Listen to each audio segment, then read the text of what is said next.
మోషేలో నమ్మకాన్ని గుర్తించి మోషేని ఎన్నుకున్నాడంట. అబ్రహాములో నమ్మకం కనపడింది, అబ్రహాముని ఎన్నుకున్నాడంట. అంటే దేవుడికి నమ్మకస్తులు అంటే ఎంత ఇష్టమో ఆలోచిస్తున్నారా? దానియేలులో తప్పైనను లోపమైనను కనుగొనలేకపోయినారంట. చూడడమ్మా, ఒక మనిషిలో తప్పులు వెతకలేమా మనము? ఒక మనిషిని పరీక్షిస్తే ఏదో ఒక తప్పు కనపడదా? ఆమె కోపం ఉంది, లేదంటే ఈమె సహించలేదు, ఓర్చుకోలేదు, ఏదో ఒకటన్నా కనపడదా? కానీ దానియేలులో అంట దేవుడే సాక్ష్యం ఇస్తున్నాడు. ఏ తప్పు, ఏ లోపము, ఏ పొరపాటు కూడా అక్కడ ఉన్నటువంటి వారు అధికారులు చూడలేకపోతున్నారంట. ఒక్కటైనా వెతుకుదాం ఇంట్లో అనుకుంటున్నారంట. ఎన్ని ఆశలు చూపించినా లొంగట్లేదంట. దేవునికి తప్ప దేనికైనా లొంగట్లేదంట. చూసారా, దానియేలు గారిలో నమ్మకం దేవునికి నచ్చింది. నిన్ను సింహాల బోనులో వేస్తా దేవునికి ప్రార్థన చేసావంటే అని బెదిరించారు ఆయన్ని. అవునా? సింహాల బోన వేసుకోండి, నా ప్రార్థన నేను మానను, నా దేవుణ్ణి నేను విడువను, ఏం చేసుకుంటారో చేసుకోండి. ఆకలి అవుతున్నాడు, ఆకలితో అలమటించే సింహాల బోన్లో వేశారంట. కావాలని వాటికి సింహాల బోన్లో ఏం చేస్తారంటే అందులో ఎవరైనా శిక్షించాలనుకోండి, వాటికి కొన్ని రోజుల నుంచి ఫుడ్ వేయరు, మామూలుగా అయితే వేస్తుంటారు.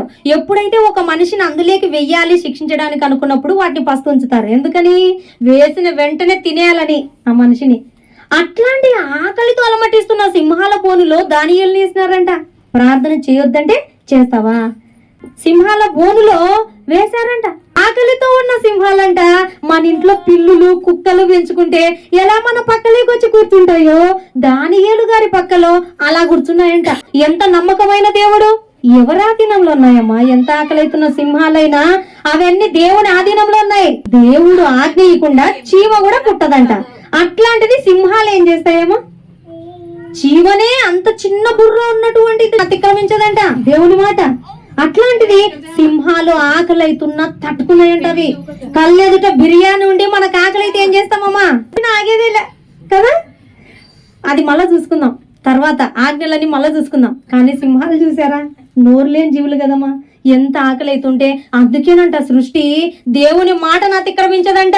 ఇంత జ్ఞానం ఇచ్చినా ఇంతగా చూసుకుంటున్నా మనిషేనంట దేవుని మాట వినకుండగా లెక్క చేయకుండగా ఇష్టానుసారంగా ఉండేది మనిషేనంట. ఏలియా కాలంలో కూడా ఏలియాకి ఏమిమ్మన్నారమ్మా దేవుడు? రొట్టె, మాంసం. మాంసం ఎంత ఇష్టం కాకులకి. ఏలియాకి అప్పుడు మనుషులకి ఆహారం లేదప్పుడు, కాకులకు ఉందంటారా?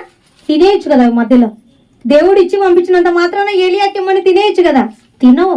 దేవుడు చెప్పినట్టు వింటున్నాయంట ఈ సృష్టిలో ప్రతిదీ. ఒక్క మనిషే విననందుకే దేవుడు బాధపడుతున్నాడు.